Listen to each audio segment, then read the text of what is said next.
Facebook. This is Pastor Paul and Weston on this Motivational Monday. Just for a few moments on this morning, we want to talk to you about having triumph in the midst of triumphs. So on December the 9th, 1914, Thomas Edison Industries was virtually destroyed by fire. Edison lost about $2 million that night, and all of his life work went up in flames.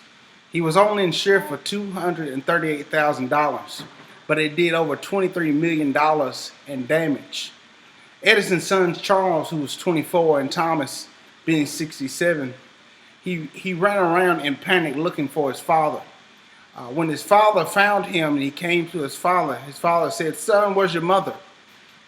He said, "Go get your mother because she will never see a flame like this ever again."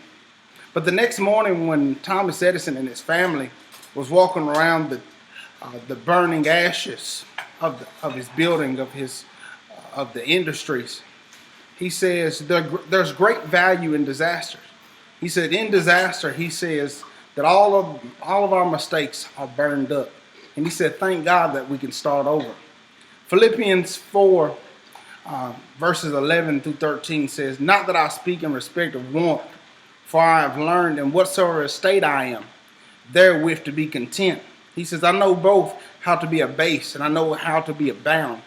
He says, "Everywhere in all things I am instructed, both to be full and to be hungry, both to abound and to suffer need." But verse 13 says, "I can do all things through Christ which strengthens me."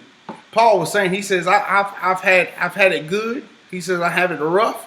He said, I've had much, I have plenty. My brothers and sisters, I don't know what you're going through on this Motivational Monday, but what I do know is that with Christ, all things are possible. And I know if Christ be for you, who can be against you? But the fact of the matter is, it's not about how well or the hand that is dealt to you, because the fact of the matter is you do not get to pick what hand is dealt to you. But you can pick how you play that hand. You can wake up and be thankful that you have everything that you need. Or you can be bitter and complain about all the things that you don't have. If you have breath in your body, you got a roof over your head, you got a warm meal, because the fact of the matter is there's somebody wishing that they can be in your shoes. That's how you turn a trial into a triumph. Be blessed. Happy Motivational Monday from Pastor Paul and Baby Weston.